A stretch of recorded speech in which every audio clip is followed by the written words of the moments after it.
Hello，大家好，我们这里是吠陀占星的每周预测时间。上一周我们经历了满月与水星逆行同日引爆的全周高点。2026年第28周，从7月6日到7月12日，是我们正式踏入水逆加燃烧深水区的一周。整整7天，水星都被太阳的光芒笼罩，沟通、判断、文书都更容易失焦。而这一周中间，水星还会逆行退回它的主管星座双子座。我们一起来拆解这7天。照例先强调，我们使用的始终是吠陀占星的恒星黄道。本周第一件大事儿是水星整周都在燃烧期里。燃烧就是行星离太阳太近，被太阳的光盖住了。这时候的水星沟通和判断都容易出偏差，话说差了，事情记漏了，文书反复修改都会比平常更常见。但燃烧也不只是坏事儿，太阳像行星中的皇帝，既会带来压力，也代表意志、原则、佛法和正义。如果水星能够顺着太阳的节奏运作，反而会帮我们在表达、交流、文书和判断上找到更清晰的行动法则。这个燃烧的状态要到7月21日才结束，所以这段时间重要的东西记得留个备份，重要的话多确认一遍，别急着拍板儿，不要耍小聪明，也不要凭一时情绪做决定。第二件事是水星会在7月7日下午2点05分逆行退回双子座，它原本停留在巨蟹座，参与了上一轮巨蟹座能量的聚集，这一周它回到了自己掌管的星座双子座。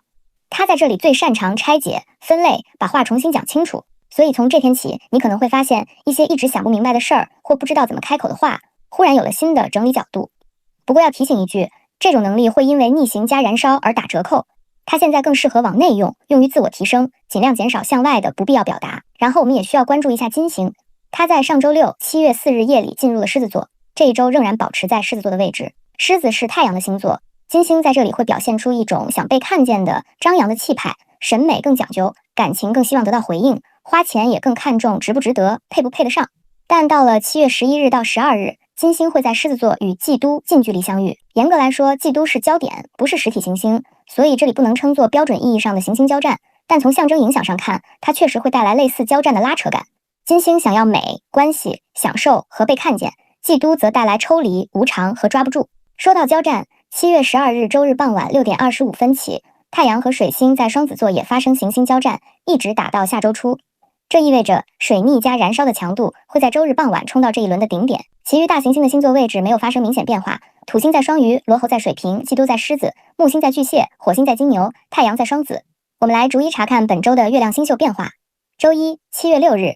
月亮上半天在前幸运者星宿，傍晚6点半左右进入后幸运者星宿。从历法来看，今天上午起就有毒药瑜伽和忌火瑜伽，两个瑜伽都提醒忌出行。下午4点过后，月相再一次叠加死神瑜伽，同样不利于行动。尤其是注意这一天的日主也是月亮，月亮与木星呈现6/8的敌对关系，和星宿的主星土星呈现出秘密敌对的相邻关系。这就预示着当天的正面对抗可能不会太差，反而是暗地里的敌人、不起眼的小事儿，尤其需要小心。所以周一的功课很清楚，别轻易行动，别冒险，清理自己的思绪，把上周满月释放出来的能量收回来，就是今天最该做的事儿。周二7月7日，月亮上半天在后幸运者，傍晚6点过后进入超越者星宿。今天是水星逆行退回双子座的日子，东八时区的下午2点05分整。这是水逆期一次重要的座次调整，也是接下来2周向内整理的正式起点。在历法上，今天上半天就在万事成就瑜伽里 Sarva Siddhi， 这是月亮在后幸运者和周二配合出来的吉兆。虽然上半天的月相还带着毒药和忌火的味道，但整体气场是往好走的。下午3点55分之后，月相转为胜利，和周二配合形成成就瑜伽。不过在傍晚前后还有一小段不太稳定的窗口，所以今天不是越晚越好，而是适合白天先把重要事项处理完。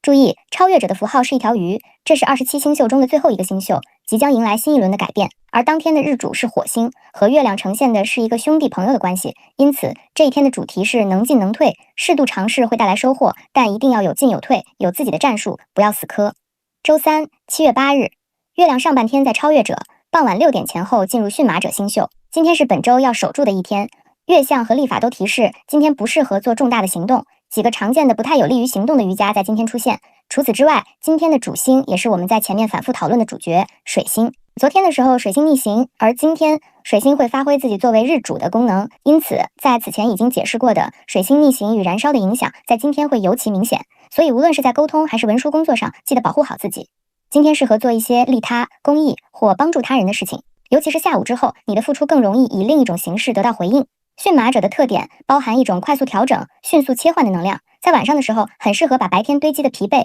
用一个小小的仪式清理掉。周四7月9日，月亮上半天在驯马者，傍晚5点前后进入承载者星宿。今天是本周相对舒适的一天，从上午起，月亮在驯马者星宿，配合周四是一整段完整的万事成就瑜伽。下午1点08分之后，月相转为圆满，和周四配合又是一个成就瑜伽。而且今天的日主是木星，它是吠陀占星里最重要的吉星，掌管扩张、智慧、老师和贵人。木星现在正处于巨蟹座的要生位置，再叠上双重的成就瑜伽，能量强度是本周最高的。如果你在这一周必须要完成某些重大的事件，那么尽量挑选这一天吧。但请记住，水星燃烧加逆行的背景还没有结束，所以在沟通表达方面仍然需要注意。承载者主神是掌管界限与承担的死亡之神阎魔，阎魔是业力的判官，而星宿本身也有一种从深处生出新生的能量，所以周四不只适合办事儿，也适合停下来总结反思。如果你之前有认真付出，今天更容易看见某种形式的回报。周五7月10日，月亮上半天在承载者，下午3点过后进入切割者星宿。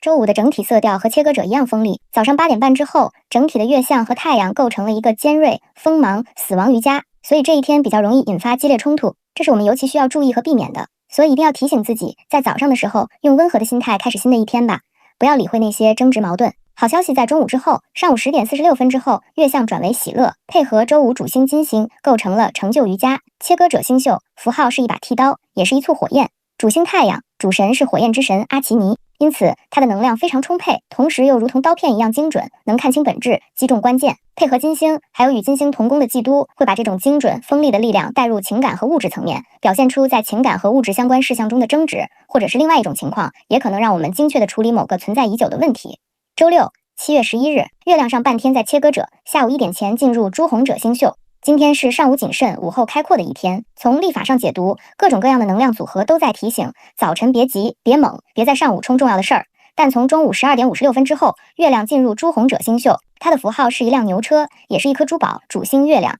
它的核心气质是稳定、繁盛，能扎下根的那种美好。周六的日主是土星，土星本身也偏沉稳，两者相合是本周里少有的能让人沉下心的一段能量。再叠加一个万事成就瑜伽，午后是很好的细致布局时段，尤其适合处理跟家、跟身体、跟长期生活基础有关的事。还有一点要提醒，金星和忌都在狮子座，距离很近，加上狮子座特性的影响，会表现为在感情、审美、金钱上占有欲爆棚，容易表现出情感层面难以表达的局面，也容易做出无意识的冲动行为，比如不自觉的占有、比较、炫耀，或者想要立刻抓住某个人、某样东西，需要大家特别留心。周日7月12日，月亮上半天在朱红者，上午10点20分之后进入鹿之首星宿。今天是全周最需要谨慎的收尾日。在历法上，乌鸦、焦灼、忌火3个不吉的瑜伽叠在一起，都在提醒同一件事儿：别出行，别冲动，别下最终判断。还有一件更重要的事儿，傍晚6点25分起，太阳和水星在双子座开战，会一直延续到下周初。这意味着水逆加燃烧的强度从今晚起会冲到这一轮的最高峰。所以周日下午之后，尤其是晚上，重要的话题千万别下最终判断。不过今天也不是什么都做不了，白天的主瑜伽是增长。相关主星水星，周日的日主是太阳，因此这一天符合太阳内在的那种柔和的往上涨的能量。再看鹿守者星宿的符号，顾名思义是一只鹿头，主星火星，它的气质是温柔、探索、寻找，所以白天特别适合做一些能让自己慢慢变好的事情，学习一门新的兴趣，复盘近期的事件，从里面提炼出能让自己成长的经验。最简单的就是做一个有效的生活记录，探寻自己现阶段的人生方向。它不必很宏大，也不必一步到位。总结一下，2026年第28周，重在整理的星期，水星逆行退回他自己的星座双子，本身就是一个信号。这一周我们要做的不是继续往前，应该回过头来理清自我思绪，从内心根本去寻找自己的目标。最后，我们来捋一下这一周的几个重点。第一，整理。水星回到双子，能量就是拆解、分类、重新表达。这一周最值得做的事是把堆在那里的笔记、收藏、没回的消息翻出来，一件一件理清楚。但记住，水星逆行在双子，最怕什么都想抓，什么都抓不住，适量整理就够了。第二，周四确实是本周能量最强的一天，但注意，水星还在燃烧逆行期间，这一周更适合做的是收成、启动、推进项目才是其次。第三，周末金星和忌都近距离靠近，位于狮子座，感情和金钱上要特别留心，切记不要被占有欲冲昏头脑，先问清楚这是不是我真正想要的。好了，这就是2026年第28周7月6日到7月12日的天象预测。愿你在这一周借着水星回到双子的这股整理的劲儿，把上一阶段那些模糊的东西拆清楚，放回原位。我们下周见。